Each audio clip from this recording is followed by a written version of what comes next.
बिस्मिल्लाहिर्रहमानिर्रहीम, अस्सलाम वालेकुम। NMA न्यूज़ के साथ मैं हुसैना हुसैन। चलते हैं खबर की जानिब।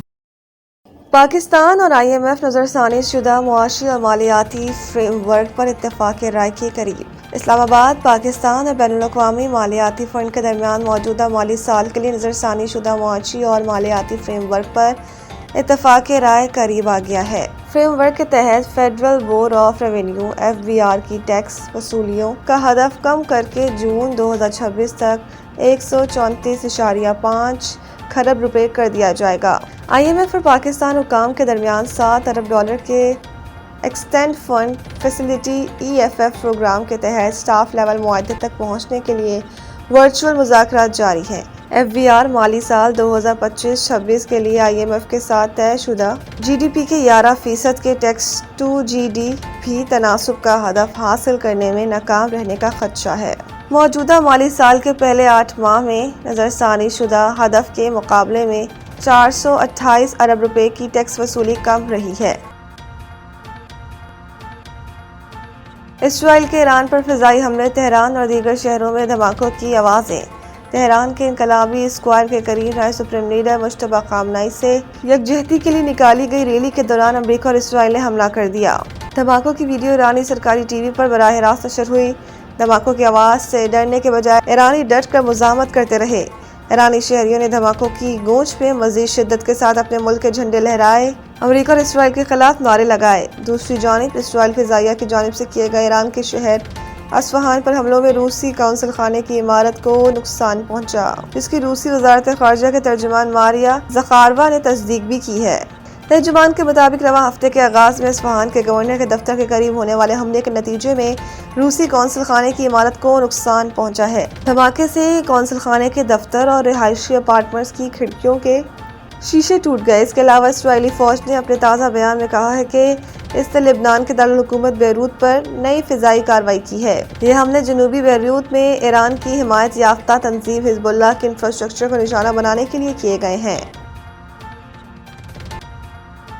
इमरान खान की अस्पताल मुंतकली दरख्वास्त पर एतराज़ात दूर करने के लिए मोहलत की इस्तदा मंजूर। केस की समाअत जस्टिस इनाम अमीन मिन्हास ने की।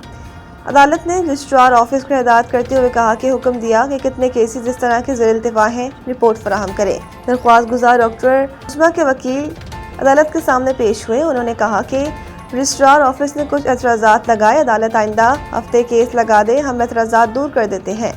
जस्टिस अमीन मिन्हास ने कहा कि आपकी जानिब से मुख्तलिफ दरख्वास्तें एक ही तरह की दायर हुई हैं, जिस पर दरख्वास्त गुजार के वकील अजीज़ भंडारी ने जवाब दिया कि इस पटिशनर ने और कोई दरख्वास्त इस तरह की दायर नहीं की, जिसके बाद अदालत ने केस की समाअत मुलतवी कर दी।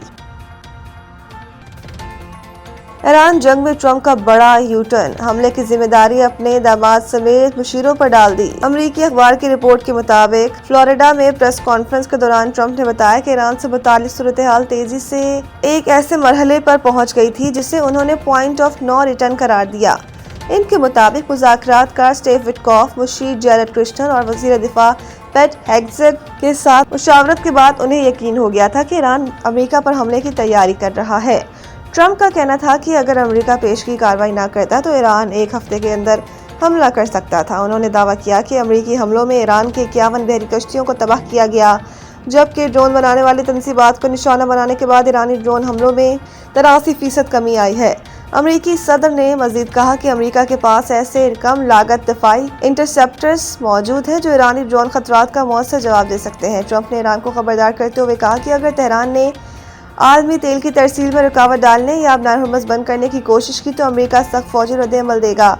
उन्होंने ये भी अंदिया दिया कि आलमी तवानाई मंडी को मुस्तहकम रखने के लिए बाज़ तेल से मुतालिक पाबंदियों में नरमी पर गौर किया जा सकता है।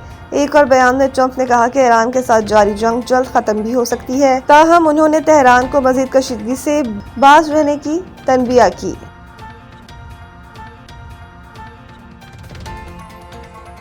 टीम मैनेजमेंट की हिदायत पर बाबर आजम का क्रिकेट में आर्जी वक्फा लेने का फैसला। ज़राए के मुताबिक कौमी टीम की मैनेजमेंट ने बाबर आजम को आराम का मशवरा दिया था कि 22 जारी नेशनल T20 कप में शिरकत नहीं करेंगे। टीम मैनेजमेंट की जानिब से उन्हें टूर्नामेंट खेलने की हिदायत भी नहीं दी गई। बाबर आजम ने अपनी अदम दस्तयाबी से मुतालिक लाहौर वाइट्स को आगाह कर दिया है, जो नेशनल T20 कप में शरीक है। ज़राए का कहना है कि बाबर आजम ने इस दौरान अपनी बैटिंग बेहतर बनाने के लिए इनफरादी कोचेस के साथ नेट्स में ट्रेनिंग शुरू कर दी है। वो आने वाली पाकिस्तान सुपर लीग को मद्देनजर रखते हुए तैयारी कर रहे हैं। रिपोर्ट्स के मुताबिक बाबर आजम अपनी पुरानी बैटिंग टेक्निक को दोबारा मुअस्सर बनाने के लिए खसूसी मेहनत कर रहे हैं। वाज़ेह रहे कि वो पाकिस्तान सुपर लीग में पेशावर ज़ल्मी की जानिब से ओपनिंग करते नजर आएंगे। मज़ीद न्यूज़ अपडेट के लिए देखते रहें NMA न्यूज़।